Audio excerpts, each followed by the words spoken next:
Okay guys, today we're going to be working on pitching. Pitching is an integral part of the game. Unfortunately, we miss greens when we're out there. We're not going to hit everything. So getting the ball up and down is going to, again, save us some shots, improve us in the long run, improve our score. We have a wedge here. Wedges are great clubs. They are designed to do numerous things. We hit full shots with them. We hit chip shots with them, bunker shots. Shots out of the rough. So there's a lot going on in these wedges nowadays, more so than they were back in the 30s.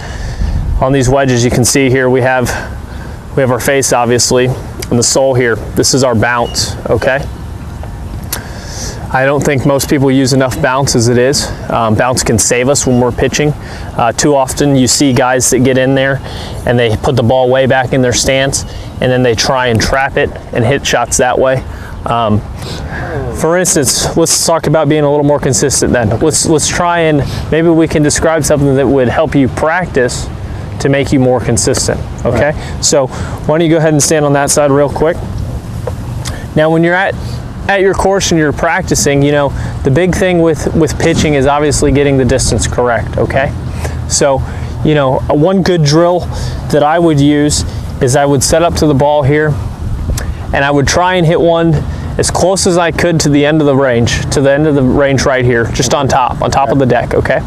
And then I would hit my next one and try and get it as close to that ball as I could without going past it. Okay.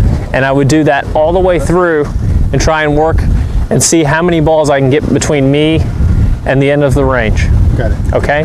Now, as soon as I hit one past my previous golf ball, I have to start over, okay? Now, we got about 25, 30 yards here, so I'd say just starting out, if you could get 8 to 10 golf balls in between you and that end of that range, you'd be doing something pretty good. That'd be amazing. That'd be great.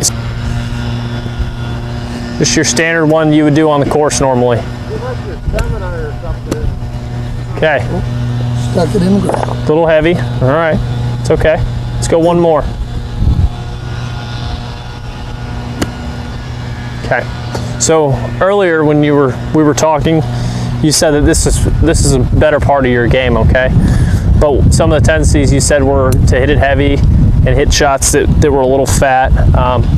And it goes back to what we were talking earlier about describing using the bounce of the golf club to where the club will actually bounce off of the turf instead of the leading edge digging down into the grass. Okay, you remember when we were discussing that? So when we set up to these shots, I want you to go ahead and make a swing where you feel like your hands really don't do a whole lot, they don't hinge, and we turn our chest back and through, okay? Same distance, but I want to see the chest and the arms control the shot. Good. Let's go one more. So when we start doing this and we start doing it properly, the bounce will start working for us. That's better, okay? So again, we're gonna take our hands, they're gonna be very quiet, and we're gonna finish turn through the shot just like we would on a driver. Full swing, turn our body towards the target. Okay, let's go 30 yards again and try and minimize your hand movement as little as possible. Okay, fantastic. Now, let's hit a little closer shot. Let's go about 10 yards. And like we said in that setup earlier, remember we want to have our feet a little bit closer together, right? Good, because we're going for a small swing here. Fantastic. That's great, Joe. Let's go ahead and hit one more. Okay, now that we've talked about that, here's a couple things that you can use to benefit you when you're out there, all right?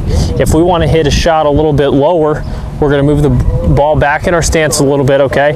And we're going to put our hands just a little ahead at address. But we're going to make the exact same movement as far as keeping our hands quiet and turning our body through, okay? So let's get set up to this one. And this is how you're going to control your trajectory now, okay? Not quite that far back. Scoot this way a little bit. Good. Hands a little more forward. Fantastic. Okay, now very little hand action and rotate your body back and through. Okay? So that ball came out a little lower, right? Okay. Now vice versa, if we wanted to hit it a little bit higher, what will we do? We're going to move the ball up in our stance, so scoot this way a little bit. Okay, good. And now we're effectively going to want our hands to go backwards. Okay, so we're going to start with our hands even and do the same thing. Okay, so now we get a nice high trajectory, right? So by you adjusting your setup from being either square and neutral where our hands are just a little ahead, okay, that's going to give us basically hopefully the true loft of the club, and the shot's going to come out the same. And then if we want something that's maybe a little lower in chasing, we can move the ball back in our stance and put our hands just a little ahead, but we're still going to keep that motion the same so that we can work the bounce of the club, right? And then finally, if we want to hit it up in the air, we're going to move the ball forward and have our hands basically in line with the golf ball. And again, keep that technique the same. We're going to swing the same way and we'll get a little bit higher shot. So what I'm hearing you say is allow the club to do the work. Absolutely. We want the club to do the work and make it easier on you versus